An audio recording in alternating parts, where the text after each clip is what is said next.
Hello, everybody. Welcome. It's a beautiful July 1st, national holiday up here in Canada, but I couldn't think to celebrate my nation's birthday anyway than expressing my love of Pokemon. And so I am joined here by one Alan Baggins of GameGrooves. Want to say hi there, Alan?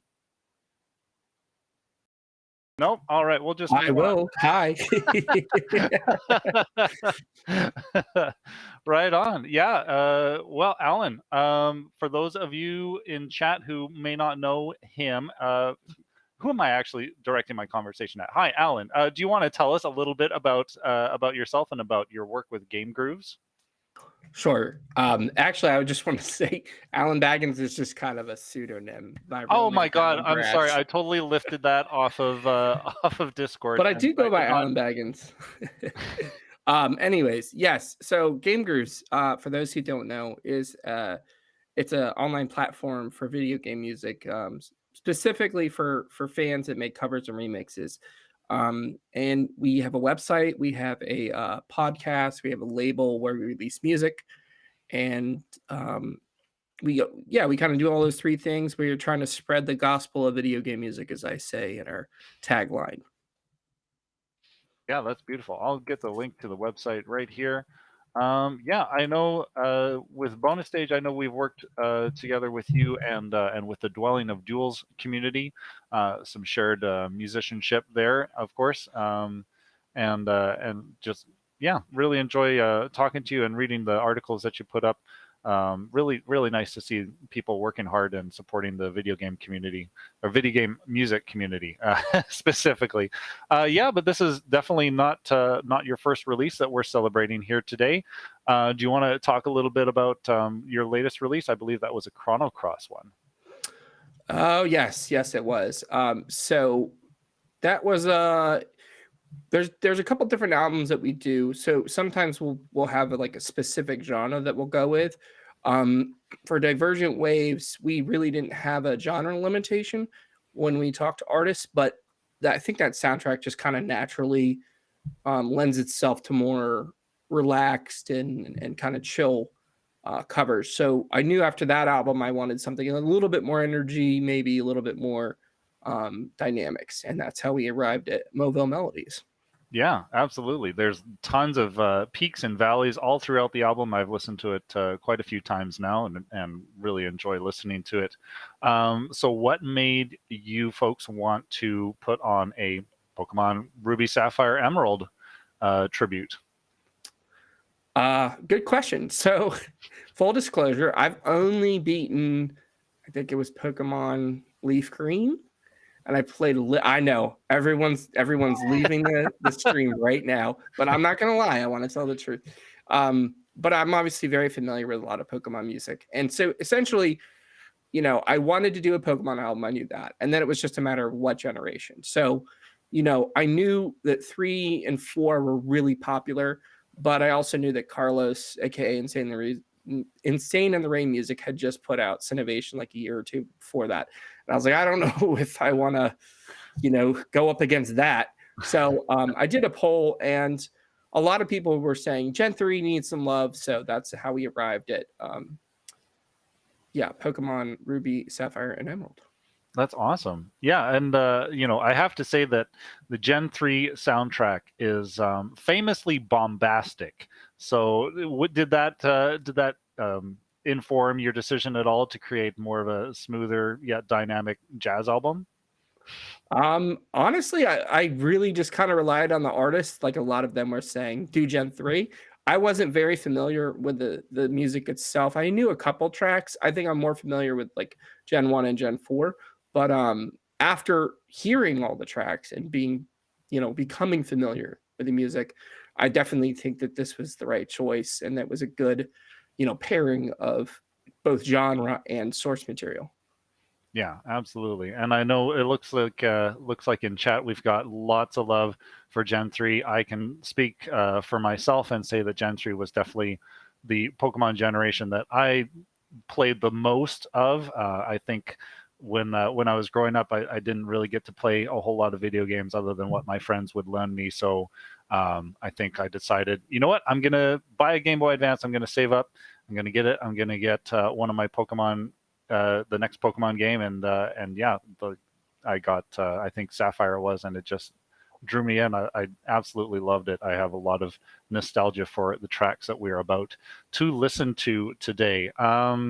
Yeah, speaking of, should we just dip our toes right in? Go ahead, sure. Absolutely. Okay, folks, this is our first track on Mauville Melodies. This is the theme of Brendan. Or sorry, it's just Brendan. This is Brendan by Felix Arvin. All right, enjoy.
What a wonderful way to kick off the album. Such a strong and positive foot, as is wont for any Pokemon adventure to begin. Felix, thank you so much for that, and welcome to the show.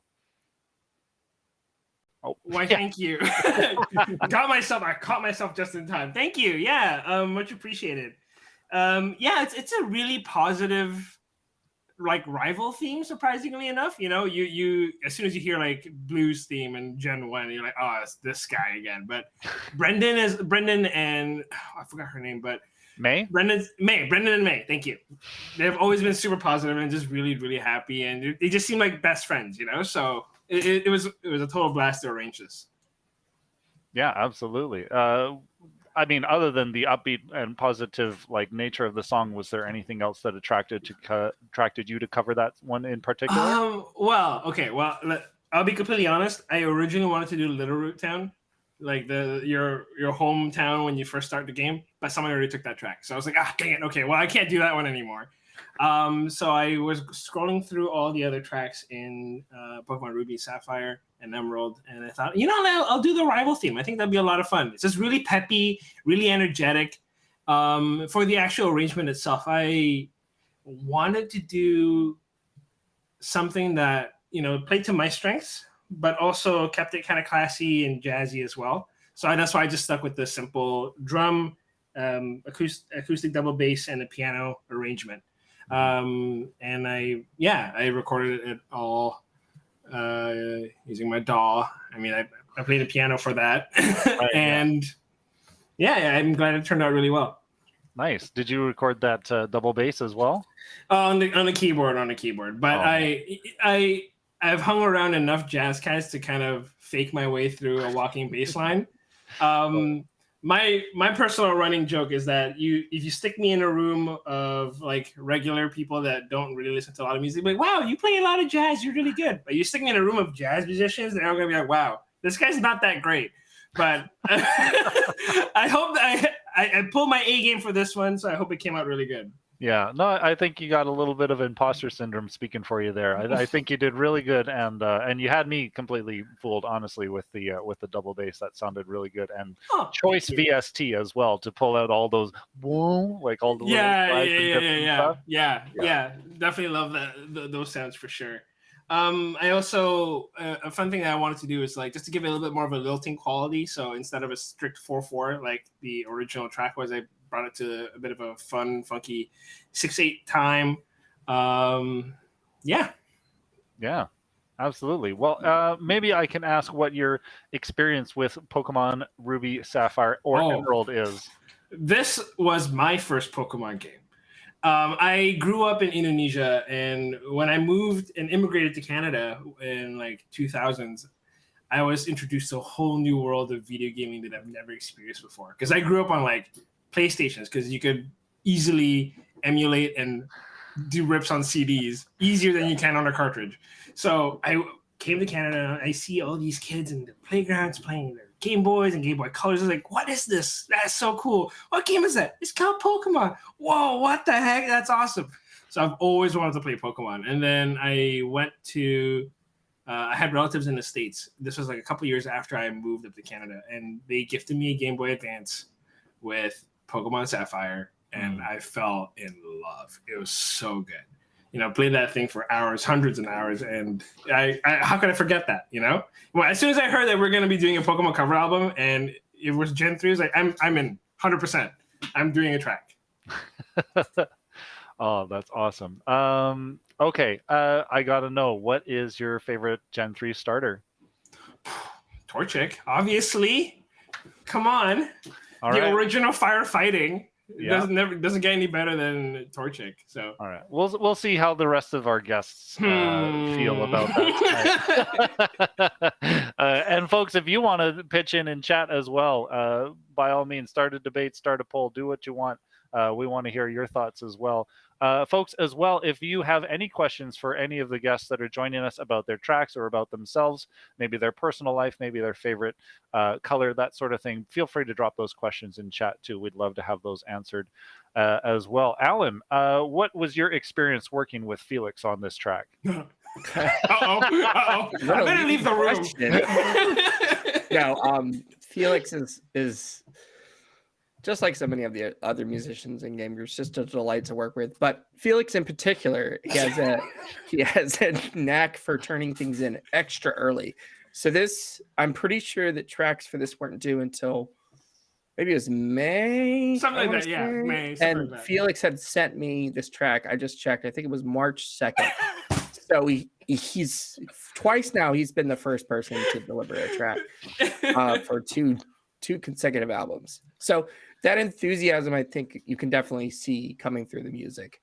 And as he shared his story about, this being his first Pokemon game, that's why I love to just pitch the idea and then see who jumps at it, because everybody has their own personal experience with these games, even if I don't. And I can, get excited for soundtracks that I haven't played because it's just infectious, Yeah, absolutely. That's coming through a little bit just in video chat too. I have to say, Felix, infectious energy. I love it. Yeah. All right. Well, I'm not seeing any other questions for you, Felix, at the moment, but you'll be around in chat anyways, won't you? Absolutely. Yeah. It's been an absolute pleasure. Thank you, everybody. I really appreciate the comments and the love. It means a lot to me as a fake jazz player. Right on. Awesome. Thanks, Felix. We'll see you in chat. Enjoy the rest of the album here. Thank you. All right. Okay, Alan. Yeah, we're trucking right along. We're off on a good foot. But we are about to not get into little. Oh, sorry.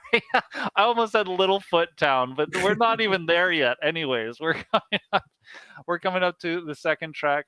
This is Fortree City from Stevia Viola. Do you have anything you'd like to say about this track, Alan, before we start? I love working with Stevie. He's always got, everything he does is just, again, that infectious, upbeat energy. And so I will say, this is just a random aside, but I, for some reason, tend to place his tracks as like the second track, because you have the opening track that kind of sets the tone for the album, and then Stevie kind of comes in and it's just like, it hooks you, right? So the first track is just to get you settled in, and then Stevie delivers like the real hook to keep you hopefully engaged for the rest of the album. Absolutely. All right. Well, let's all get hooked right now. Here it is, Fortree City. Enjoy.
All right, and we are back with Ian Martin, who performed, arranged, coordinated everything on that track. Hi, Ian. How's it going?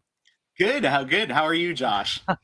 I'm doing good. I'm listening to Awesome. some of my favorite music and hanging out with some of my favorite people as well. Yeah, that was a really lovely rendition of Littlefoot Town. Thanks. And we were discussing backstage how you had like usurped that track because Felix was talking about, oh, I would love to do Littleroot Town, and then he said that it was bespoke, but you were able to snatch that one. Yeah. So basically, I guess somebody had started it and didn't finish it, or maybe never started it, and Alan kind of announced like, "Hey, I need somebody to take over Littleroot Town," so I jumped in and did it. And I was just listening. The reason I did it is because I was just listening to Costa del Sol from Final Fantasy VII, like maybe an hour before. I was like, "Oh, this is so like." Love the vibe, it's so chill and whatnot. And then I was like, oh, this is like I could turn Littleroot Town into Costa del Sol. So that was like kind of the goal of this. But yeah, so I was like very inspired. Yeah. Oh, that's awesome. And you had a lot of incredible talent joining you on that track as well, if I may just read out the credits. So you were on the arrangement, the abacus, the piano, and mixing as well. Excellent mix on that, by the way. Oh, thanks. Lauren the flute joined you on flute. You had Leo Martin, a relative of yours, playing bongo, cabasa, and clave. Yeah, so he's my father. He's your father. Yeah. Oh, that's yeah, so awesome. And he joins me on like a lot of the VV Go stuff. If you're familiar with VV Go, so you can see him playing all sorts of different percussion instruments, and also he sings. So that's beautiful. Yeah. All right, and we'll keep going along here. We had Andy Rue play bass for you, Jackson Argo on guitar, and you were also joined by James C. Hoffman. So that's the full number of people that were on that track. Ian, that's awesome. How did you manage to wrangle together such an incredible roster of talent? Thanks. Well, a lot of these people I've worked with before. So, about half of them I've worked with before. So I've done a lot of collaborating with Lauren recently. I played on a lot of her tracks, usually bass or mandolin or something like that. And so I was like, well, I'd love to get Lauren on one of my tracks. She's an awesome flute player, fantastic singer, but there wasn't really singing on this track, so maybe next time. But I just brought that to life. My dad, I've been collaborating with my whole life, of course, the person who got me into music. So thank you, Dad, for that. And I'd never worked with Andy before, but I knew that Andy was somebody who does a lot with GameGrooves and really pulled through with the upright bass and like getting that vibe. So I was really happy with that. And Jackson is actually one of the heads of VVGo, like one of the executive team for VVGo, which if you don't know what VVGo is, it's the virtual video game orchestra. It's a huge group of people who all submit tracks and create these amazing collaborative giant orchestral and choral works. I've been a part of that since the beginning. As I said, my dad, Leo, has also been a part of that too. So it's really a lot of fun. I really highly suggest you check it out. But I knew Jackson from that group. And I don't think Jackson had ever done anything with GameGrooves before, but yeah. And of course, James C. Hoffman, I've known for years.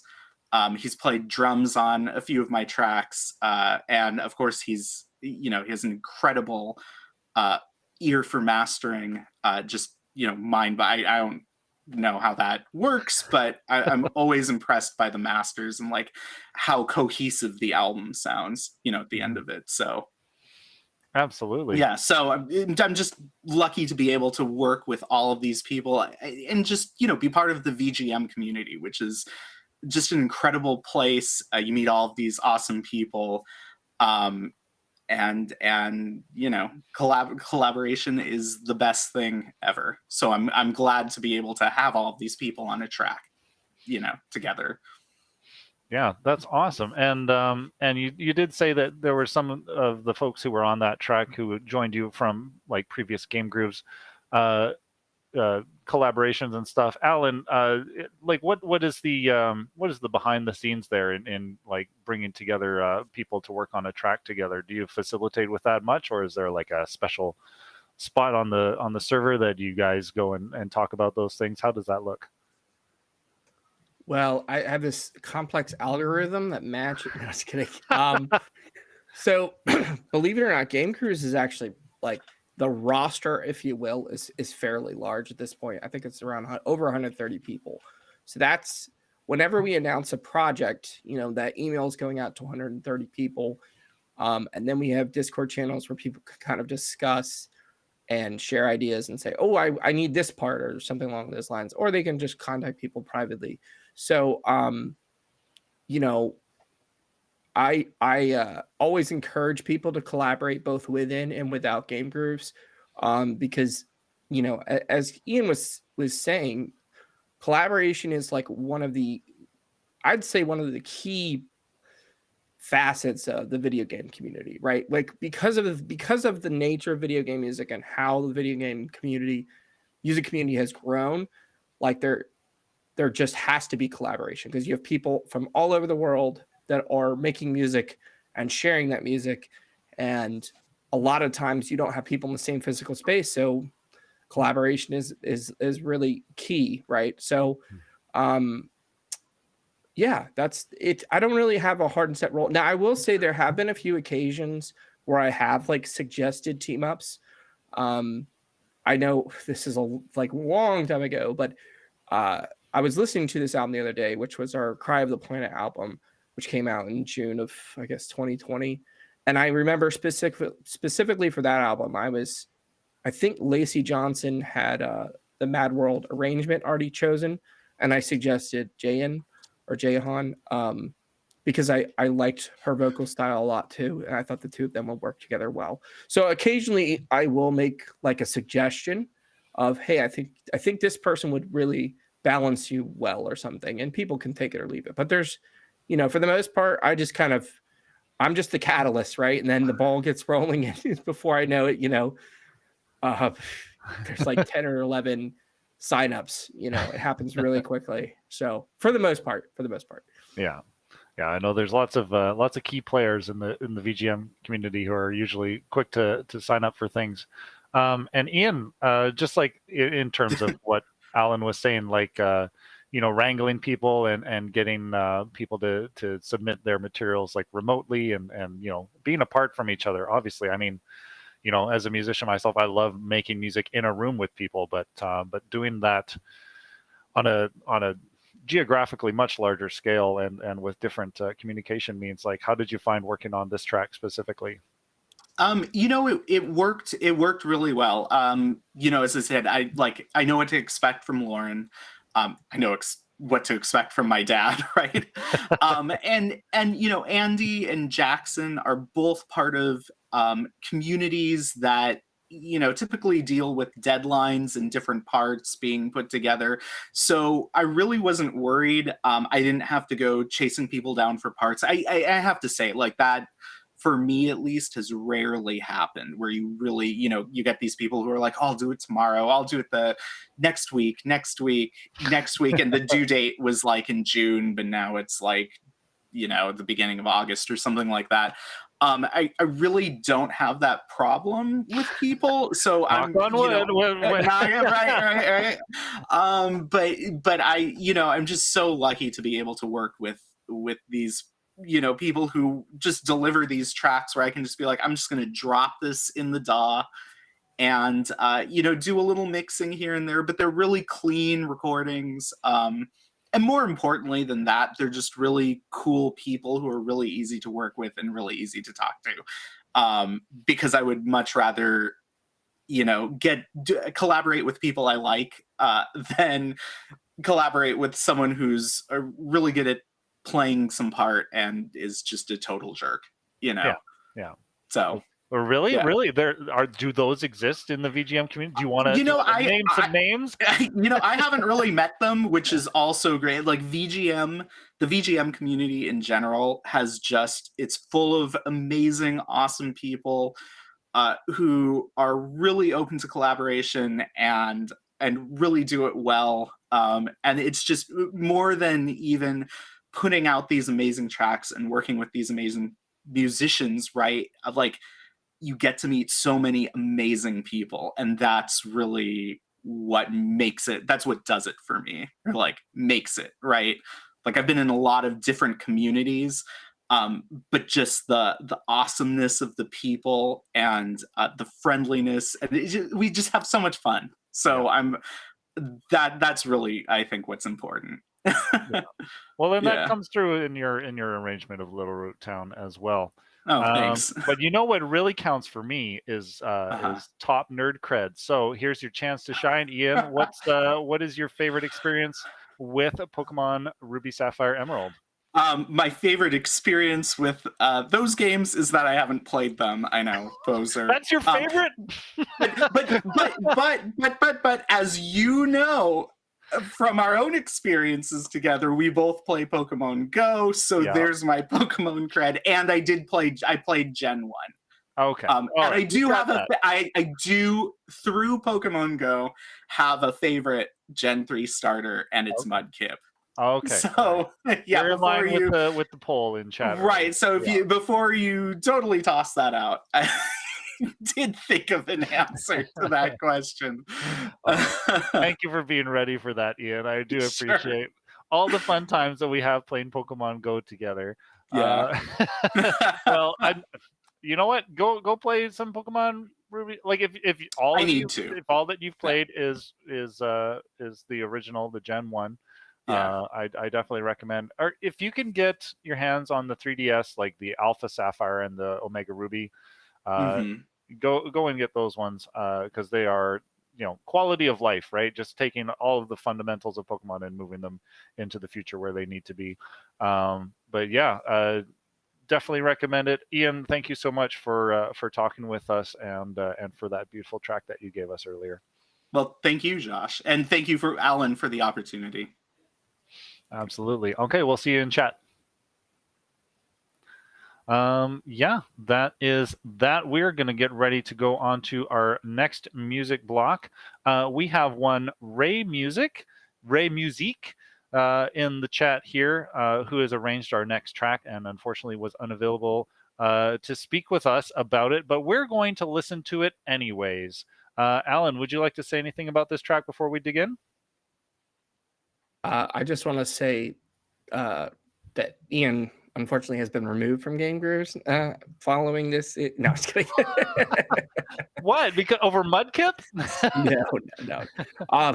I do want to see a vocal duet with Ian and his dad. I didn't realize Leo Martin. I didn't even think about it, but that's really cool.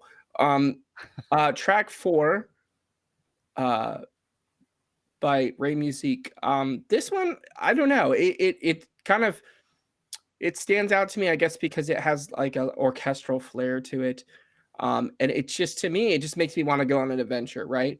Like, I hear it and it's obviously a root theme, which is like the goal of that, that kind of song.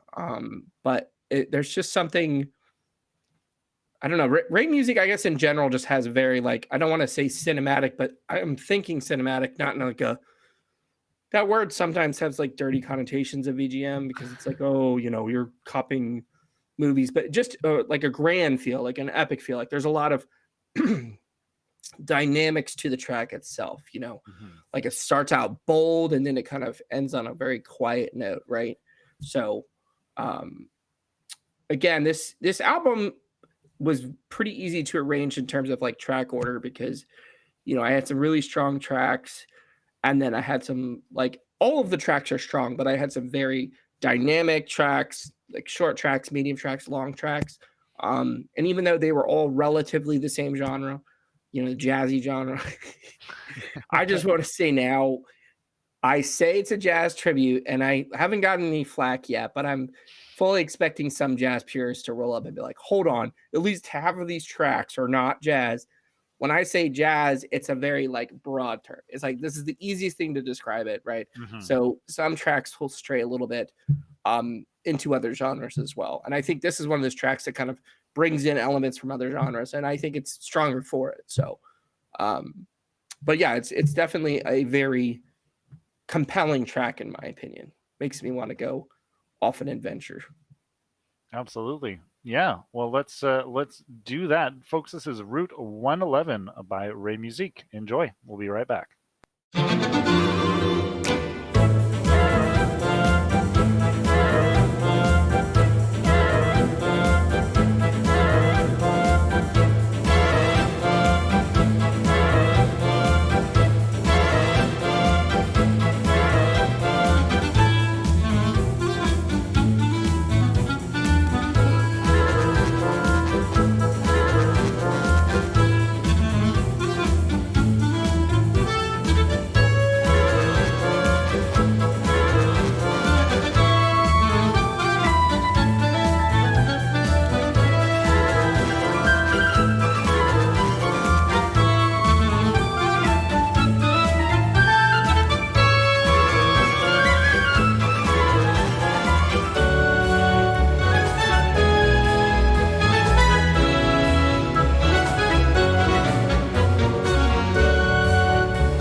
Oh gosh, that was beautiful.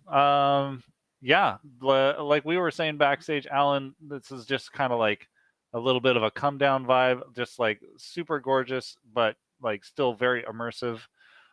Yeah, so folks, we just listened to Route 111 by Ray Musique. I thought that one was really fun. I remember that route. I think that's the one where you have like all of the ash because you're near the volcano and you're walking around and like, knocking dust off of the tall grass and stuff and just walking around. There's lots of really cool deserty style Pokemon in that area. Lovely rendition, Ray Musique. Well done. Thank you.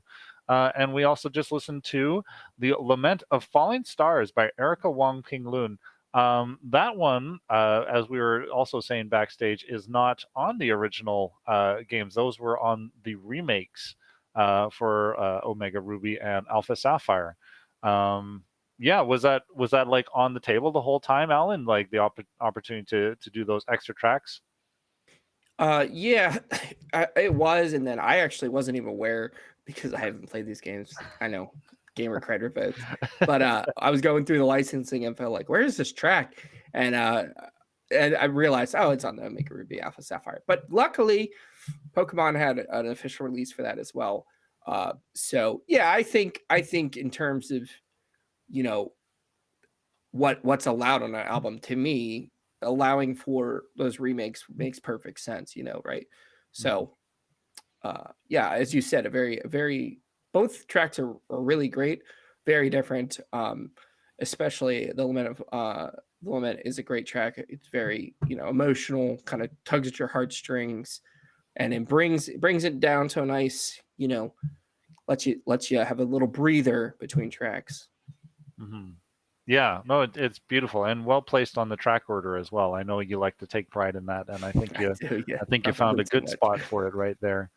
Yeah, so let's talk a little bit more about some of the production on this. So I think Ian said that he had somebody mastering his track. Was it like the same mastering engineer for the entire album, or did people submit things individually? How did that work?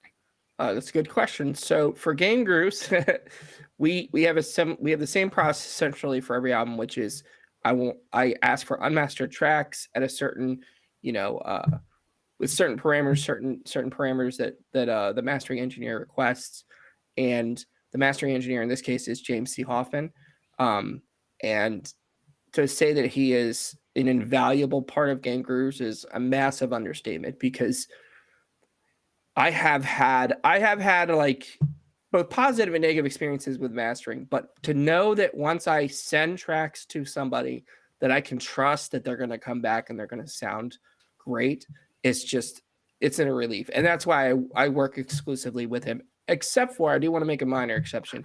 Ro Panaganti did mix and master hand to hand, because that was really his vision. So he did a great job as well. But for these larger collaborative, sometimes multi-genre albums, I tend to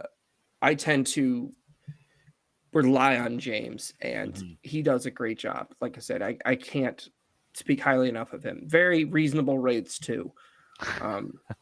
Yeah. Oh, that's awesome. No, it makes the workflow and just the vibe of putting together like a community album so much smoother and so much more fun to have those steady people that you can rely on to deliver like they do. And clearly James has done an incredible job. And that's not an easy one either, considering like the different instrumentations, people's different recording methods and stuff like that. Like to put all of that together and make an album of community contributed like singles to like make that feel like an album is incredible work. And yeah, definitely major shout outs to him. Was there anything else that you wanted to talk about in terms of like the production before we move on to the next block? Sure. I had a couple things I would like to say. Obviously, I have worked with the album artist on Corgi a lot. They've designed pretty much all of the GameGrooves logos, and they've done a couple of the albums as well. A lot, actually, like 3 or 4 of the album arts. So for this album, I was trying to think of I was trying to be inspired by classic jazz album covers. So I was thinking something a little bit like maybe a little bit simpler in terms of like presentation, but still bold. And so we kind of went back and forth, and I was like, well, it's Ruby, Sapphire, Emerald. How can we convey that immediately? Well, colors, okay. And then we said, let's look at the legendaries, and we just kind of went back and forth on the layout. And I'm very, very happy with the way it came out, because to me, it's very reminiscent of classic jazz album covers, which I love. I mean, looking through, I obviously am not a jazz, what do you call it?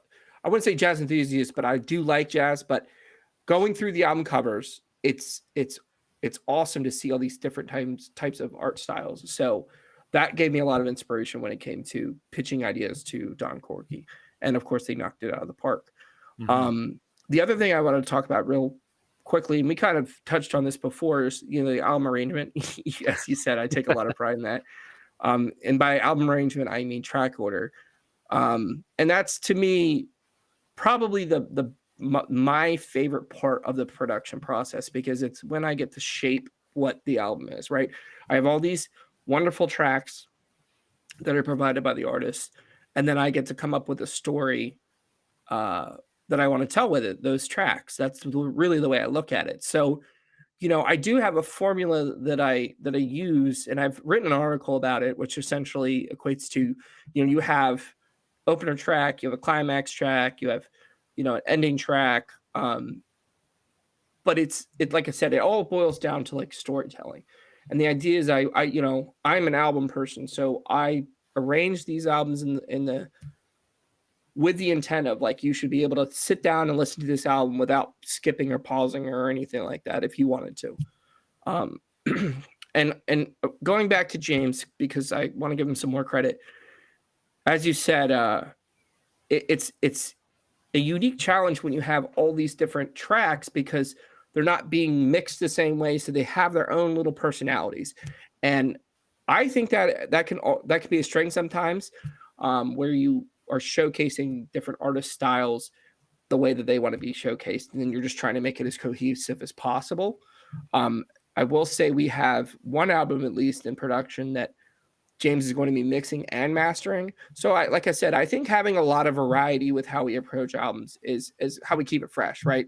You have your more genre specific albums like this.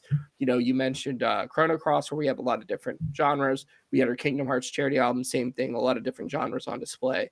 I don't think there's one right way to do it, is what I'm trying to say. Right. But James is obviously super instrumental for making this album of all these diverse sounds come together and sound like one package. And then I just try to do the track or album arrangement to kind of help that cohesion, if that makes sense. Yeah, absolutely. No, it's like going shopping and then getting all of your ingredients and trying to make something work out of it.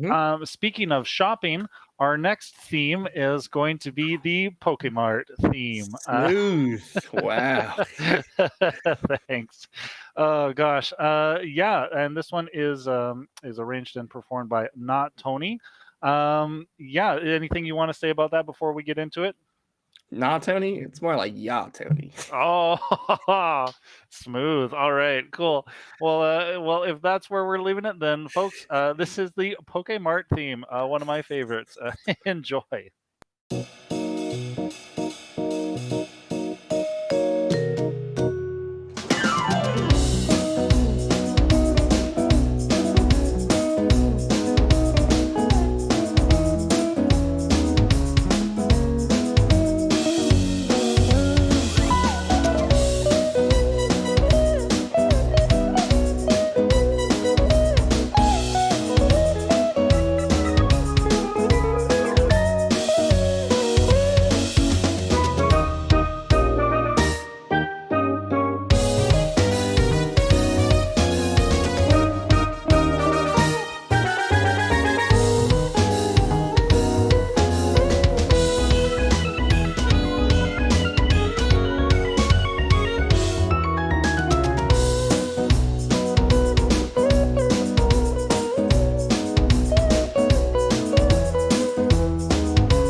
Just another lovely, lovely little valley of vibes and well, actual vibes, right, Veronica? Yeah, that's right. Actual vibes. Oh, that was so pretty. Thank you for being here, Veronica. Excellent job on that track. So how many percussive instruments are featured in that one? Ooh, there's a lot. Let's see. Starts with the vibraphone, of course, and we have the glockenspiel. I don't think I had any xylophone in this one, but I had 4 different vibraphone parts to get all those harmonies. Wow. So I had the melody doubled, and then the harmonies in between. Yeah. And then marimba as well. One kind of bass part on marimba, and then just an accompanied part up top. Yeah, that's awesome. All yourself too, eh? And I did the drum set as well, and That's bongos. And the list just gets. That's how percussion works. It never stops. Yeah, you put your percussion in slot 6, and then you found missing no, and it just multiplied. Yeah. Oh gosh, that's awesome. What made you want to choose the Verdant Town theme? Well, I was kind of walking around. You know, I like to hum when I'm cleaning the house. That's when I get my ideas. But it's all quiet, and I'm humming. I'm like snapping along, doing my thing, cleaning. And then the melody just kind of came to me at like half speed from the original, and I was humming along. And then I got the drum part in my head, and then everything else just fell right into place. Oh, that's awesome. I love that, that productivity is like the spark for like actual like creativity. You would think, oh, I gotta sit down and I gotta focus on this and get to work. But no, it's just like, it's usually when you're doing something else, like the best stuff will come to you. Yeah. Well, I mean, what is your experience with Pokemon Ruby, Sapphire, Emerald? I've actually played the games. Yes. All right. Yes. Actually, I grew up, like I kind of played Silver with my parents. I played a lot of Pokemon Stadium. I love the mini games. Nice. Yeah. I love the mini games. And Pokemon Snap, of course. And then Gen 3, Sapphire was the first game I actually beat by myself. Nice. Did you catch and I them all? used my kit.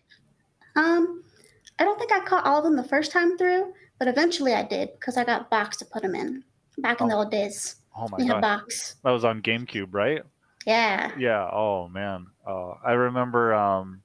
I got my Game Boy Advance and I was playing it, and I was isolated. Like I didn't have anybody else to play with, but I was like, I got to get them all. What can I do to get them all? So I actually got like a whatever Game Boy Advance Genie or something like that, and I wouldn't full on cheat and just like, I want this Pokemon in my party level 100 all max stats. No, like I would use it to like trigger events and stuff like that. Like they had like the Jirachi and the Deoxys and stuff. Oh yeah.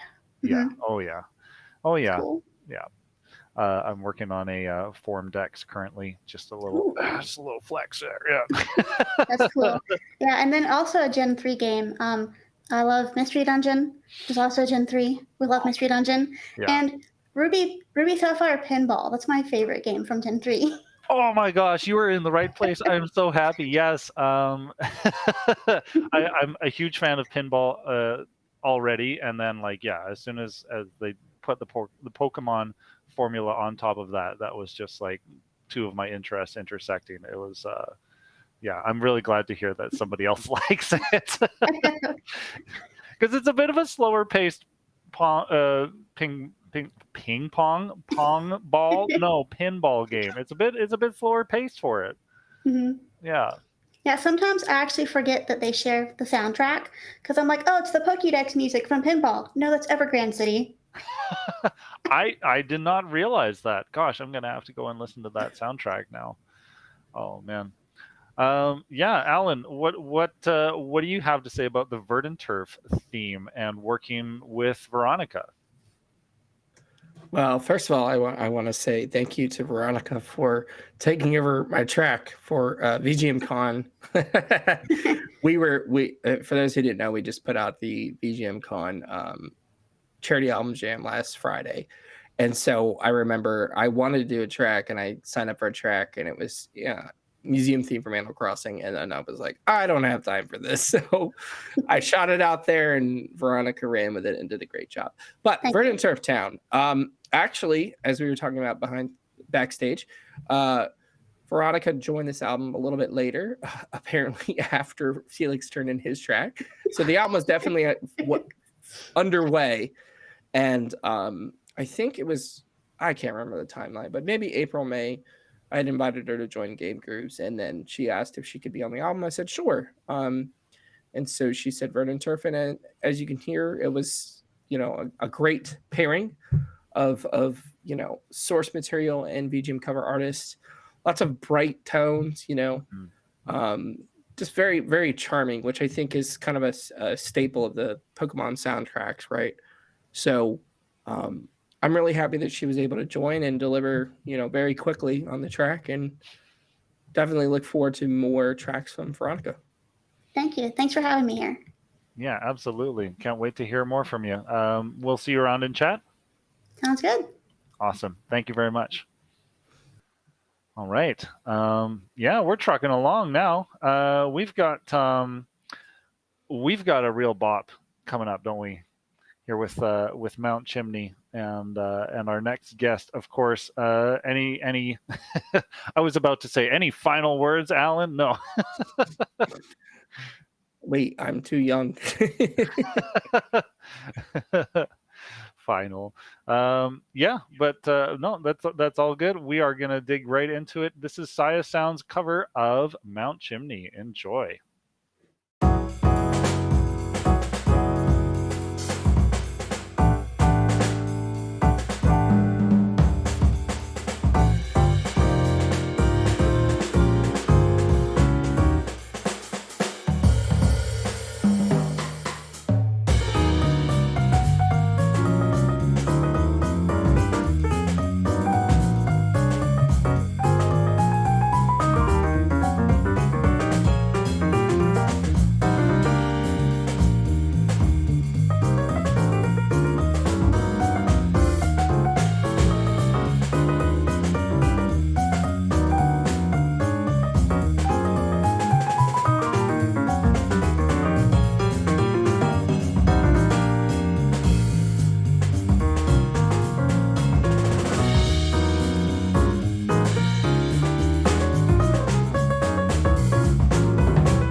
All right, there's the jazz. We found it, and we have also found Saya Sounds. Welcome, bud. How's it going?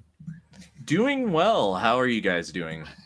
Doing really good, especially after listening to that wonderful rendition of course, the Mount Chimney theme. Yeah, that's kind of all over the place. That was really nice. Good chops there. Thank you. I mean, it's all over the place. I tend to be all over the place in everything I do, so it works out. Yeah, we sure don't mind it. Yeah, what made you want to cover the theme of Mount Chimney, and specifically in that way? So, in terms of covering Mount Chimney, I'll be real. I wanted to be on this album, but I am the hashtag fake fan who has never played Gen 3. My only experience has been with Gens 1, 2, and then 8. And so it's like, well, okay, I want to get on this, but I didn't know any of the music of it whatsoever. And so I asked around to some people I work with, and my boss, who's a pretty big Gen 3 fan, gave me some ideas of songs to listen to. So we were just sitting in her office. She played a few to me, and Mount Chimney spoke to me, but it's like, okay, this is really kind of cool, but also very serious and bombastic. And it's like, what if I can do this and just make it not that, I guess? What if you can take the Game Boy Advanced out of the track? Exactly. And why I did it in that style. So I had just come off of helping on the what was that? The Day the Stars Blinked Out, the final, or not, the Kingdom Hearts charity album, and I threw way too many instruments, way too many things into my cover of Simple and Clean. And I was like, okay, I need to dial this back and not try to do as many instruments, because every instrument I add, that's just going to be more mixing to figure out. And it's like, I'm going to do a challenge. I want to do just 3 instruments, just do bass, drums, and piano. The latter 2 are the only things I actually have any proficiency in, and see if I can give each of those enough time to shine and really work without sounding like too cluttered. Yeah, well, I think there's something about the trio formation that really lends itself to that tightness and that space as well. So I think you found a good formula there, and it certainly did feel like everything kind of got its chance to shine in the arrangement. Oh, thank you. Yeah, absolutely. Well, I know you said you didn't really have any experience playing the 3rd gen specifically, but I mean, you got to pick. And Veronica, actually, I'm very sorry that I didn't ask you this question as well, but what is your Saya Sounds favorite starter? The chicken nugget. The chicken nugget. Okay, Yeah. Perfect. Very classic. Veronica, do you feel like chiming in just so we get your answer as well? All right, come on. You can. What was your first or your favorite Gen 3 starter? I'm a Mudkip person. Mudkip person. All I right. do like them. Oh, that's awesome. Yeah, I've heard. it's a formula for success. But yeah, thanks. Bye, Veronica. Bye. Oh man, nobody's given any love to Trico yet. I gotta say, I'm a little disappointed. Oh, you did not. No. Oh man, but you joined on again for Gen 8, you said? Yes. So after Gen 2, and actually the reason I kind of got out of Pokemon was so I was in high school when Gen 2 came out. This is really going to date me, but someone stole my Game Boy out of my locker, and that kind of ended my doing Pokemon for a while. Just never got back into anything handheld. But then, saw Gen 8 was on Switch. At this point, I had met my lovely partner, who is very much into Pokemon.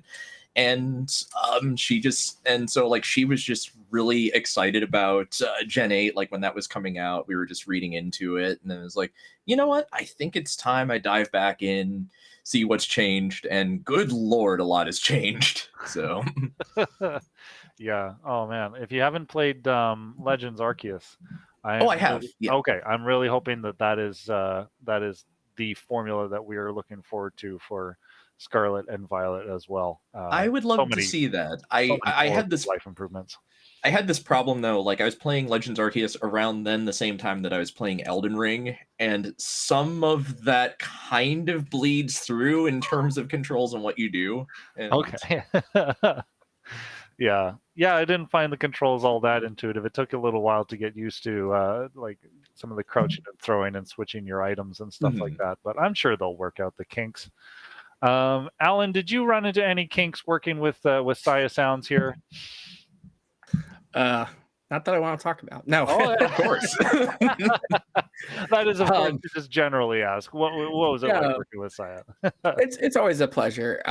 It's always a pleasure. And actually, I kind of want to take a second to talk about something somewhat tangential, which is it's always interesting to see who has experience with the games and who doesn't, right?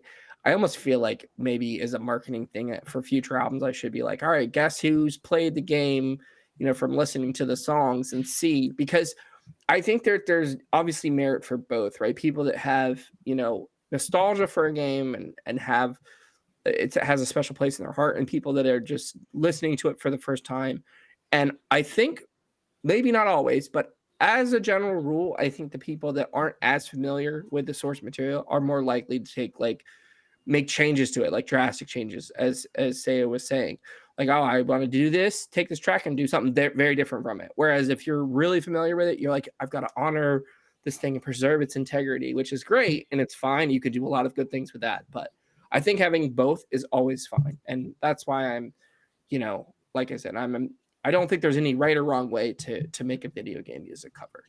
Mhm. And that's my philosophy, at least, Right on. Yeah. Well, I mean, as long as it's jazz, then it belongs on this album, right? This was definitely one of the jazziest tracks on the album. That's for sure. 10 out of 10 jazzies. Oh, thank you. Jazz out of jazz. Oh, Jazz man. out of jazz. Well, thanks for joining us to talk about your track and your love of Pokemon, Saya. It's been great having you Oh, for here, sure. and we'll continue to see you in the chat. Thanks. Awesome. Yeah, we're trucking along. I think I said that before. I need to repeat myself a little less, maybe. But yeah, Alan, did you want to take a moment to talk about that that extra track, or did you want to save that little gem for later? Oh no, we can talk about it now. So Okay. we're around halfway through the album. I figure it's a good time to throw a little incentive for everybody listening now. Obviously, this is our latest album, but I as of today have all the unmastered tracks for our next album, and I thought maybe we should do a little tease for that at the very end. Kind of get your appetite, started for what's next. We're always thinking about the next album at GameGrooves. Right on. Okay. Well, shall we give it a listen then? Yeah, sure. Okay. Well, do you want to tell us a little bit about what we're about to hear? Yes. So I guess this is as good a time as any to say it. All right. Our next album is going to be an Earthbound lo-fi album. So this track is a track from that album by Vector U, and hopefully fans of the series will recognize it and be excited for what's to come. All right. And if my OBS doesn't hate me for just pushing this in at the last minute, we are going to hear that sound. Enjoy.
That's beautiful. I can't wait for that to come out.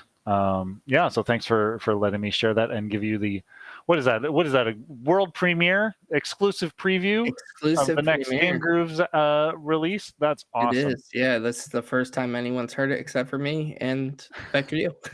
Wow.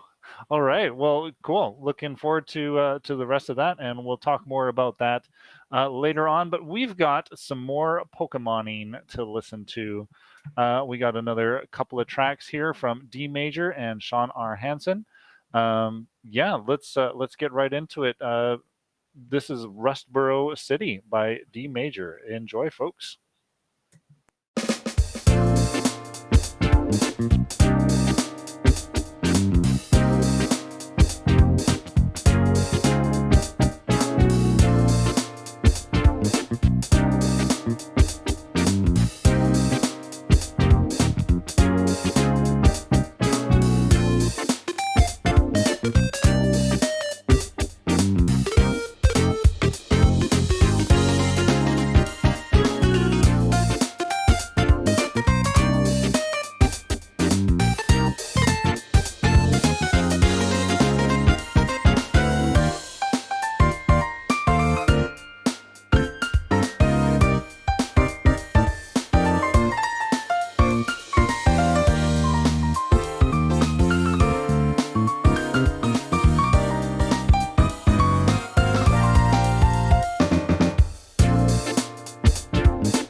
Oh, what a beautiful and full arrangement that was by one Sean R. Huston, who we have here with us today. Sean, how's it going?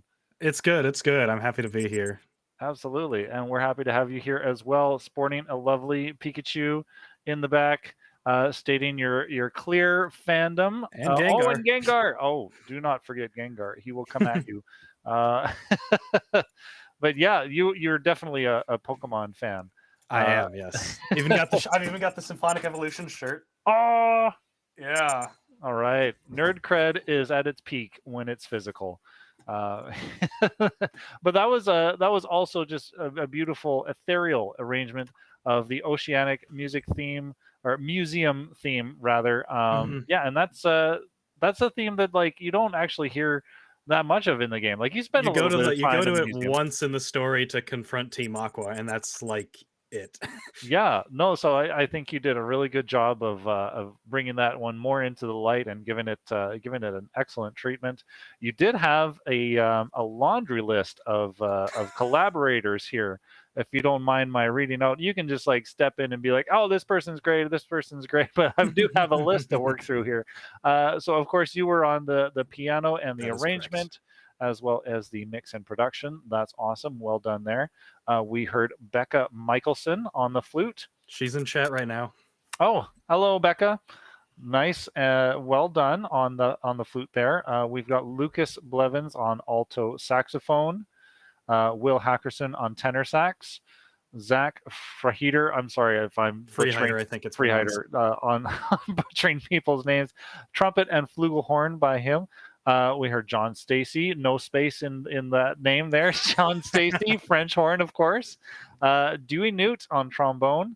Alejandro Espinosa on electric guitar. Nico Mendoza on bass guitar and fretless bass guitar, just covering the bottom end there. And you had Ted Swainhill on drum set. Yeah, so all amazing collaborators. They're the ones that actually made this happen. Well, no, you titled yourself on production, so we'll just add production to the rest of their credits. Yeah, but that's awesome. What was it like to wrangle such a large group of collaborators? So I guess it's both a blessing and curse that I am a person who has to write everything in sheet music. I do not know how. It's funny that despite piano being my primary instrument, I do not know how to read a piano roll properly. There's something about a sideways piano that just doesn't work to me. Yeah. So I write everything in the sheets, and which makes collaborating significantly easier in my opinion, since I can format the sheets directly the way I want them, try to make them as easy to understand as what I'm going at, as well as typically when I do large collabs like this, I usually have like a big a Word document showing, okay, here's the list of here's the music obviously, but now here's like some general information, like make sure to pay attention to articulations at this section, make sure to catch, because like in one of the measures there's a giant break for the rhythm section, so I make sure you catch that break and then come in on the next measure, because that's really important. I gave Alejandro like a guideline, go try to aim for this guitar tone, obviously not exactly, but go for that kind of feel. So that's kind of how I do it. And then I gave people the sheet music. I gave people a click track and like demo audio with just like the Muse score, generic MIDI audio. It doesn't sound good, but it gets the job done for what you need it to do. Yeah. And then I say, okay, here's the deadline. I need audio and video by this time. Video will happen a bit later because I gotta edit it still. So, but what's crazy is that I gave people a hard deadline of April 7th to send me audio, and every single one of them had audio in by that deadline. Wow. Which is really made things so much easier on my end to manage. I didn't have to hunt anyone down. So yeah. Yeah. Good job, VGM community. Way to pull through as usual. I got to backtrack a little bit though. You said video, so you're going to be putting together a performance video for this track? I will be. Not immediately, but probably a couple weeks from now when I get around to editing it. So yeah. Yeah, I can understand what that must be like as a producer and pulling all the pieces together. That's I mean, yeah, at least we got the music for now. Folks, I feel like I'm not doing this enough, but if you are wanting to get this album, there are several ways that you can do that. You can go and check it out on all of your favorite streaming platforms. Of course, going to Bandcamp, that all goes directly towards supporting album and the artist and stuff like that, and just go put it on repeat, and make sure that everybody gets some French fries in their mouth tonight. Well, what, other than the obscurity, I mean, I love my deep cuts. What made you choose the Oceanic Museum theme to cover? Okay, this is an interesting story. So, for the last year, I always had this idea in the back of my head. I'm gonna do the SS Anne arrangement from Red, Blue, and Yellow. And for those who are unaware, the Oceanic Museum is actually like a reorchestrated and rearrangement version of the SS Anne theme. So I'm like, okay. I saw Alan post on Twitter one day, here's a little teaser. I'm like, yo, is that a Gen 3 album? And then he sent me a DM, and here I am. And so I'm like, this is the perfect opportunity to actually execute that vision, just rebranded under the Oceanic Museum theme, even though it's more or less the same fundamentally as SS Anne. So that was what happened there. And for the arrangement itself, allow me to introduce you to a modern jazz composer and Grammy winner, Maria Schneider. She's an amazing contemporary jazz composer. She does very specialization, like a lot of modern floaty stuff. So that's part of the reason why I had Becca come in on flute, because I really wanted that upper woodwind support. You could hear Teddy doing all sorts of like floaty atmospheric cymbal work.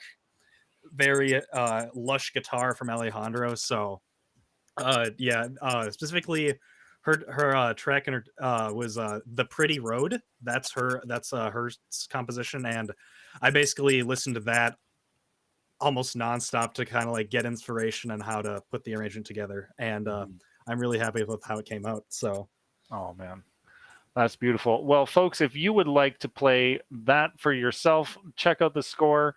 I'll drop the link there once more. Please go and check it out. You've done a wonderful job on the arrangement, Sean, and it would be awesome to hear more people get to play it. Maybe we can get right into the Pokemon goodness. First of all, tell me, what's your favorite Gen 3 starter? So I'm gonna go with Trico because, well, first of all, I must say there's no wrong answers in Gen 3.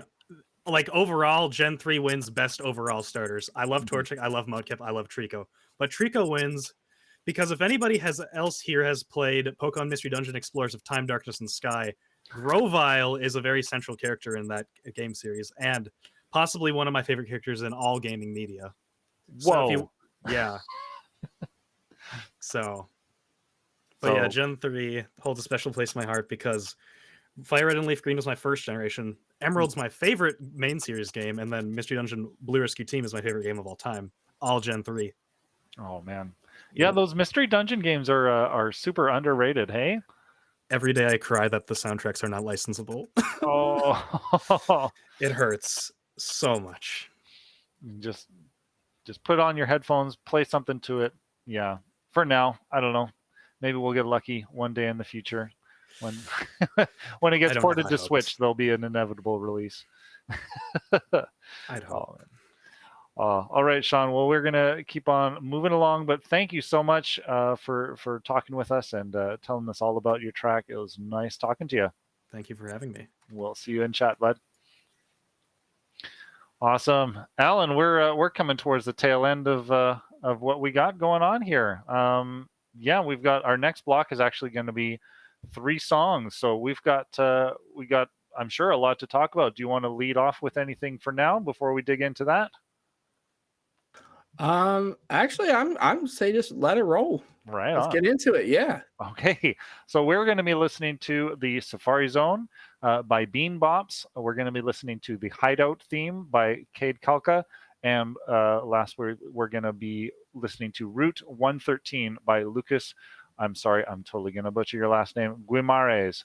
But yeah, we'll be talking to Lucas after listening to his track. So let's dig in. This is the Safari Zone. Enjoy.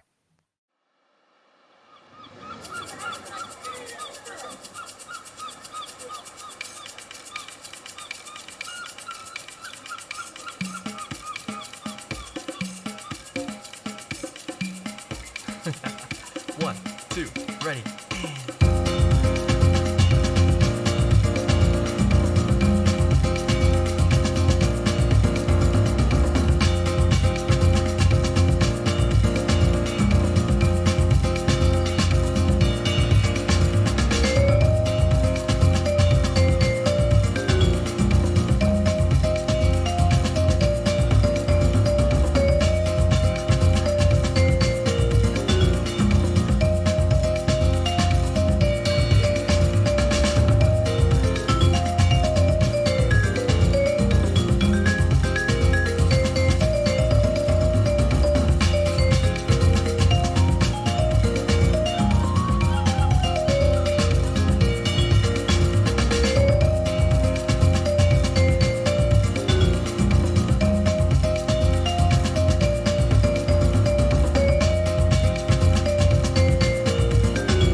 Wow. Yeah, that was I'm not going to say a lot. Like I don't want to imply that it was too much, but it was extra. That was you'd really really topped that one off really nicely. Thanks for that. Everyone, we are being joined by Lucas, arranger of the track that you just heard. Lucas, how are you doing? I'm doing excellent. This whole stream's been fun, just listening to everyone's tracks. I was earlier, I had a pretty sleep deprived time at work where I was just on like 4 to 5 hours of sleep, but listening to this album and I'm like, oh my gosh, so many of these are solo produced. You're all inspiring. You're all wonderful. But yeah, I'm doing great. And yeah, this track is very extra. It was it was kind of unintentional. Awesome. Well, you're not quite in competition with Sean for a number of collaborators, but if I can list off some of the credits here, you yourself, you worked on the arrangement as well as the mixing. You provided vocals, saxophone.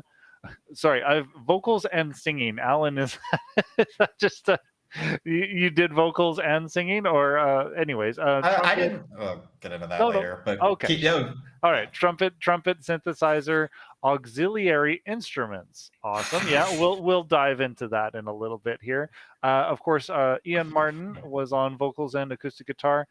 John Stacy returns to horns. Andy Rue returns to upright bass, and Ted Swainhill also returns to drums. So that's really nice to have some common folks spreading their talents around.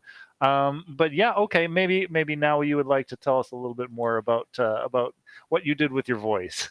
Yeah, sure. Okay, so Ian's the main voice in this. So like all the solos you hear and everything, the like main voice that you hear, he is that. But there are small parts, like especially during Ian's brief vocal solo, where you'll hear me just do a little and I have like 8 layers of that just stacked on top of each other and just panned in like different octaves and stuff. So auxiliary instruments is not giving myself enough credit, but I didn't need to list a specific credit for like one of them that's in there is I actually grabbed a book and just flipped it into the microphone. And that's like there's a whole like section. So where I did that, and I did a lot of, but I want to first just chat a bit more about these awesome collaborators. Ian contributed the acoustic guitar and the vocals, and he aced both of them. Getting the solo together was really good. Speaking of solos, John Stacy's horn solo blends so well back into the melody, and it was one of those things where I wrote it a certain way, and I'm like, I don't want to give too much of a solo time, just so he doesn't have to improvise for too long, and he just perfect. And also, speaking of soloists, I think every collaborator except Andy Rue got a solo. I'm sorry, Andy, I'll give you a bass solo next time. Teddy's drum solo that just fits so perfectly well and transitions from the vocal solo, and all the stuff Teddy did on this track. That's what when I got Teddy's, I don't remember if Teddy's was the first part, because I think Ian's was the first part, and I was already like, oh my gosh, I have to keep doing I gotta definitely layer some more tracks, because originally I'd intended this arrangement to be simple and a combo. And then to quote Sean from earlier, Sean was like, it is neither simple nor combo, but it is wonderful. And I'm like, yeah, I went full Jacob Collier on this. I don't usually do that. I don't usually do that. The drum part was really knocked out well, especially the speed up, that sold the song. And once I had the bass part as well, I'm like, I just got to keep, I just started recording a bunch of stuff, and it was a question of, okay, I only got X amount of time. How much stuff can I record, and how much stuff can I cram in before it sounds too full? And the final track number, including bus tracks and everything, I've kind of been thinking about even doing a video, just deep diving into some of the stuff, but it is overall 151 tracks. Unintentional. All right. Yeah, claps. Hey, folks, if you've got any Mew emotes, definitely make sure you drop those in chat for 151 tracks. That's incredible. And, also major props to you for being able to mix all of that. And yeah, it was a tight deadline too, because everyone was towards the end, everyone else was really busy, and I think I even asked for bass at last minute. I even was trying to get a pianist at last minute, and I couldn't, so I'm like, just cram some stuff in with MIDI and whatnot. And I was just working as fast as I possibly could, and yeah, because there was only so much time, and even with the recordings, I was on a pretty odd sleep schedule. So yeah, 151 like the OG Pokemon. So I was like, okay, I've only got like 4 hours to record. I'm going to just try to cram this out. I even think I had a point with trombone where I'm like, I'm not that great at this, so I'm just gonna let VST handle the rest for me. Nice. Yeah, no, that track is ridiculous. That track is ridiculously layered, but I feel like I went up like 3 tier levels on production from that like whole track. Yeah, It's that's a workout. You you got swole from that. I very much so. I like it's always with my mixes. James used, especially other people too, but James Hoffman would always be like, "You got to remember that," because I always want to put things in the front and the center. He's like, "You got to have things in the back, things in the middle, things on the left, things to the right." And this is the track that really just had me like really go for that full mix. Mm-hmm. Yeah, that full stereo spread. This track will, I will say, this track will definitely reward you on like re-listens, because you'll just like start to listen for little oddities here and there, little like ear candy, and you'll just be like, oh my gosh, he included that in, or like, do I hear like some Guro or something going on in there with the auxiliary percussion or so? Yeah. Yeah. Is that the Pokemon handbook I hear? Yeah. I don't think I had like that. I just like picked up a random book on there and I was just like, just throw it in there. Funny enough, like part of how that came about too was I watched this video. I can't remember the YouTuber. He's a popular YouTuber, but he did a whole video about ear candy, and I was just like, I might want to try this. And this was like my track where I just like tried it, because the worst thing that you can have, right, like when you try something new in your track, is you just mute it or so. Andrew Huang, that's the one I got it from, the ear candy video. But yeah, worst thing that can happen is you just mute the track, and then yeah, I usually find myself putting a lot less instruments, but this was very much one exception, and it's an exception I don't think I'm gonna do again for a while. It was fun, really fun, but it'll be a minute. Yeah. Awesome. No, you've definitely done lots of great work already. What made you choose the Route 113 theme? 113, it is my favorite Pokemon song, bar none. Mic Nice. drop right there. I was, as soon as I saw there was this album, it was like, it's possibly on my top 10 video game music theme. So I just messaged like Alan immediately. I'm like, is Route 113 available? And I can't remember, but I think I was like on my phone at 1 a.m. when I saw it. And I was like, shh. That was like I think one of the fastest times I've ever sent a message here with VGM, because I was like, I need this track. You don't understand. If someone else had it, I was going to be like, could you please? I love that. I love that track. It was funny, like listening to it as a kid. I didn't really recognize it for a while. Like I knew I loved the track, but I didn't recognize it until like years later, and I realized, oh, it's named Round 113, because sometimes video game music is named based on the thing it's based on like the area you're at, and then other times it's named on whatever the artist felt like on a Tuesday. Yeah.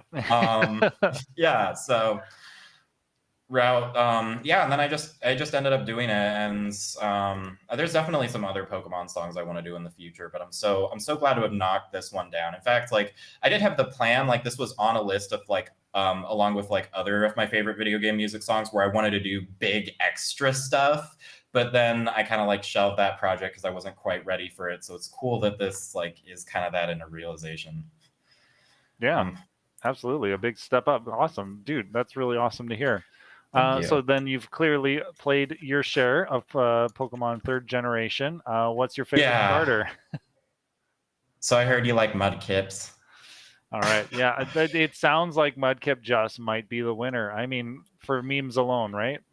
Also, just real quick story. Swear it'll be quick, but so I got so used to not doing video for my tracks because I'm personally very lazy about doing video. So I'm like, you guys don't need to record video. I don't want to waste your guys' time. And then like this track turned out so well that I'm like, frick. And we had to talk about it. I had to talk with the collaborators about it, and they're all like, yeah, I don't think we'll be able to record that. So I do plan on doing a video for this track, hopefully in July. I don't exactly know what it will be yet. It unfortunately won't have like the camera of everyone playing, but I still want to do justice to this track, definitely. Right on. Yeah, it sounds like we've got a couple of those to look forward to on this album. Alan, are you encouraging or like supporting that in any way? Encouraging what, Lucas? The productions of videos and stuff like that. Oh, always. Yeah. Court. That's always that's always encouraged. And I just tell people, the only thing I ask is, I ask people to wait until the album releases or until after it releases, and that they have some kind of link to the album, whether it's in the video or preferably in the video, because we know how many people read descriptions. Not very many. So either way, I mean, I'm very flexible with that, and I always love to see what people do with videos. I feel like it's another, aside from like helping with the marketing, right? It's another way to experience the track. So it's always fun to see what people do with it. Absolutely. Well, Lucas, I'm gonna say it before I forget. I love your shirt. It's been awesome to have you on the show, and thanks for your awesome track here for us. Thank you very much for having me, Josh. You bet. We'll see you in chat. Sweet. All right, Alan, we're coming to a close here. We've got just one more track to listen to. Gamer of the Winds, I saw you kicking around in chat a little bit, but we've got your track coming up next. Alan, do you want to say anything before we listen to the last one here? Just sit back, relax, and enjoy the smooth jazz noir. Yeah. All right. This is Alan from GameGrooves, and Petalburg Woods is up next. Yeah, and this is Josh from Bonus Stage, and we'll see you on the other side. Enjoy.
Gosh, what a way to close things, Alan. Yeah, that's just.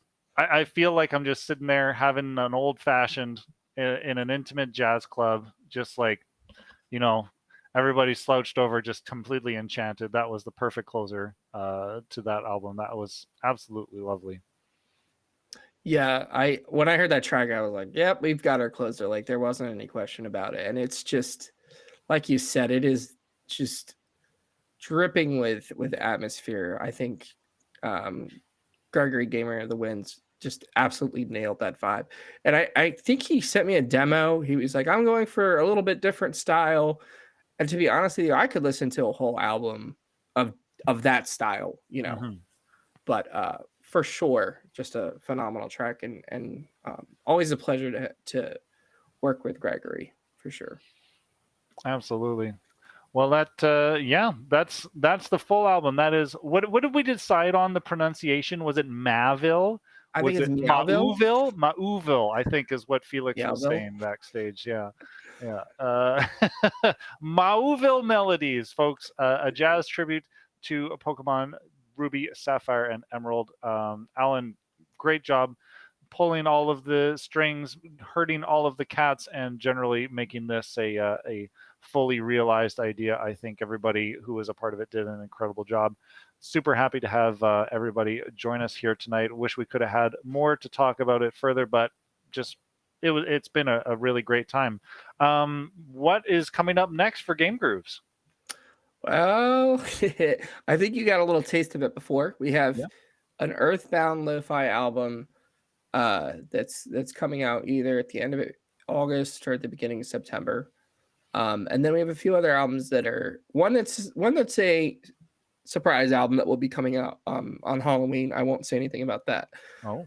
And I did tease a sequel of sorts to Scario Kart because I had so much fun working on that album.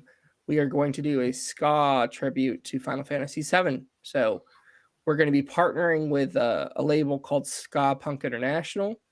And the goal is to have the album out and to have physicals for the first time with cassettes and CDs. So it's going to be a lot of firsts happening for that album. And I'm very excited. And obviously, immensely grateful to all the artists and fans that, continue to make GameGrooves possible. So yeah, there's plenty more music coming for sure. Definitely. Folks, if you want to know more about GameGrooves, you can go and check out their website, game-grooves.com. They've got lots of great stuff up there. They've got their Gazette where they feature album reviews and articles and things like that. They've got, of course, the music, which we're showcasing here tonight, as well as some other little fun treats. So definitely go and check out the website if you want to know more and support them and follow them in the future. Should we get everybody in here one last time for a big hurrah and a thank you? All right. I think that's a great idea. Yes. All right. We're just going to pull everybody in here, folks. What? Whoa, big party line. All right. Chaos. Be careful what you wish for to have everybody in here at once. Yeah. It's a monkey's situation. Chaos. Oh So god. what did we Jack decide in Garland. the end? The Mudkip is the ultimate starter. Is that There's no wrong answers. That was That's my view. early 2000s meme. Like, I heard you like Mudkips. Oh man, yeah, Torchic. Takes me back. yeah. Lots of Torchic tonight. Play Mystery Dungeon. Yes. Oh my gosh, there's the I conclusion. do How tend to about we make gravitate a toward fire. promise? If Nintendo ever releases that soundtrack, we'll do a cover album. Yes. That's my I will be promise. down to help with organization. Definitely. Yeah, Anything to dude, do. everybody Which one? start Mystery investing in Dungeon? Nintendo. Go buy $40,000 of stocks. Only thing we're doing- You're like, hey, when's that album coming out? They're like, That would be never. the most expensive no I have ever received. Right. Yeah. Oh, You can always make it higher by investing more stock. Yes. That's true. You just buy enough of the company to where you own over 50% of it, and well, there you go. You just make it happen. You're just It's- like, but all right, unfortunately, I time have to to have like money for that physically to happen. release all of these albums. And then you remember, oh crap, now I have to go actually run Nintendo now. Yo, we have Reggie on speed dial. It's not too bad. Oh, man. Just keep releasing Mario Party. Make Mario Party yearly again. Yep. That's all you Yep. do. Yep. This is So running lose friendships Nintendo. yearly. Yeah, exactly. Well, maybe while we're thinking ahead to the future, maybe before we log off here, I'll go around and ask each of you what you've got coming up in your own individual musical lives. What sort of things you've got looking up forward to in the year. Let's start with you, Felix. What's coming up next for you? Well, there's a game project I'm working on under NDA, but that should be coming out pretty soon. Okay. But yeah, you'll hear me on that Earthbound Lo-Fi album. Right on. Okay, Veronica, what's next for you? Well, let's see. Wednesday, I'll release my video for Verdant Turf Town. Nice, brother. And I've really gotten into Stardew Valley lately, so I might do some more of that music as well. Nice. Yes, please do. And then I'm also working on an original album. I didn't know that. That's Right awesome. on. Oh, heck yeah. Heck yeah. All right, Saya Sounds. What about yourself? Let's see. So, aside from a couple GameGrooves projects, there, let's see, is a visual novel that I've been working on soundtrack for with a studio that I helped found last year. There is a Friday Night Funkin' mod that I was kind of pulled into helping with that is popping out like the end of this upcoming month. And then I also have an original album of content that I started on back in 2017, and every song is a different genre because I can't decide anything. That's beautiful. I'm a fan of eclecticism, so good on you. Lucas, what about yourself? Too much, as Alan and a couple others can confirm. I have been working lately. I'm a little bit like Saya in that I end up finding myself doing like different genres. I'm like, I did synthwave. Now it's time for metal. Now it's time for jazz. Now it's time for classical, and I'm just all over the place. So I kind of focus myself down, and I'm like, I'm gonna do this arrangement, this video game soundtrack in this genre, and do at least 5 arrangements of this. So I'm willing to play my hand and at least announce one of those. Okay. I'm working on a ragtime Undertale album. Oh, nice. Ooh. All the I won't say all the boss themes, but a lot of the boss themes from Undertale. It is a lot of the boss themes from Undertale. That's a couple other dope. things I'm working on.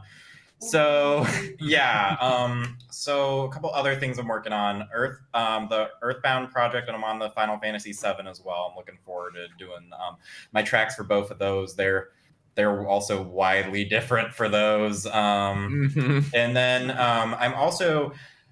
I don't know the details of it yet. I don't know when it will come out, but I am working. Well, I'm going to start work on it this week, is more like it. I have a bunch of tracks that need to be re-released, basically, and they're all kind of from miscellaneous albums. Some of the albums were taken down, or some of them were like never properly put on streaming services or so. So I'm gonna start to get the groundworks for that worked on. So it'll be like 10, 12-ish tracks. I don't really know. So.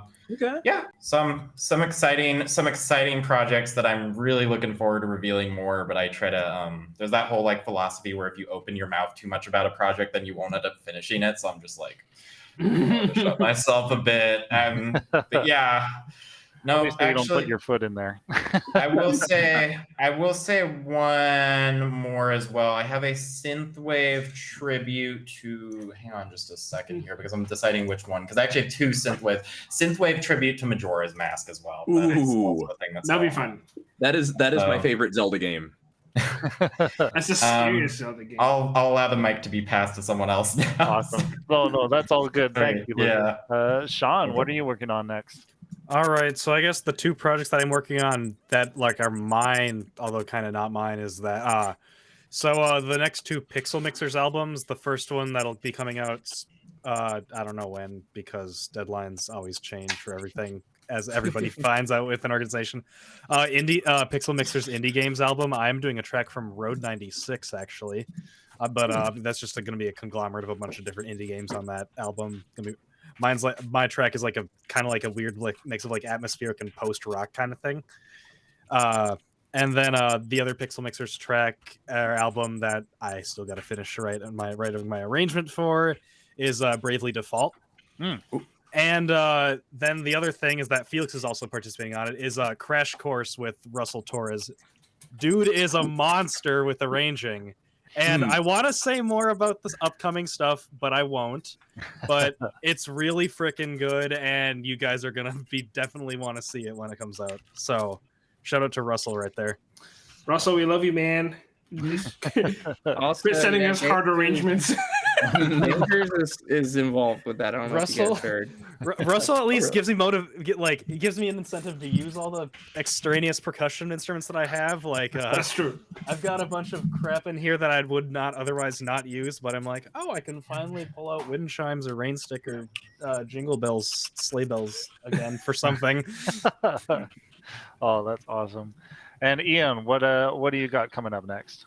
Well, a lot. I'm actually probably one of the newest people to GameGrooves in this group of fine people. But now I'm involved in like 3 or 4 things. Probably can't talk about half of them, but since they've already been mentioned, the Earthbound album, the FF7 album, super psyched for those physical releases, by the way. Love that. But yeah, so stuff for GameGrooves. Super glad to be here. VVGo always has a bunch of projects going, and I love doing those. I'm involved in a bunch of things there. I'm also, thanks to a longtime friend and collaborator, Darby Cupid. I've done a lot with him before, but he got me into this group called Man on the Internet, which is also like kind of video game musicals. It's more YouTube based, so that's fun. Doing a lot for them. I'm just constantly busy with VGM, and that's great. I don't have as much time for original music, but that's always kind of on the back burner when there aren't 1,000 VGM projects going. So pretty much never. Right on. Well, you put yourself out there, Ian, so you've got no one to blame but yourself. Oh no, totally. And DoD, Dwelling of Duels. Shout out to Dwelling of Duels. If you're bored and you need more VGM to take on, check them out. Please do. Absolutely. Yeah. Great community there. Yeah, folks. Well, I think we're going to wrap things up here then. I'm going to just leave on a couple of sweet VGM tracks as we close things out here. I'll prepare a raid. But everybody here, thank you so much for joining the show. It has been a super pleasure to have you all and to speak with you all about this wonderful music. Alan, thank you for putting this album together and for coordinating all of the things for the show. And thank you to all of you who are in the chat and have been listening. Yeah, we've got our next Music Online coming up in 2 weeks ish, July 16th. We're going to be announcing the lineup for that very shortly. But yeah, go follow us on social media as well as GameGrooves, as well as any of these fine folks. And we'll see you at the next show. Bye, everybody. Everybody say goodbye. Bye. Bye. Bye.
Bye.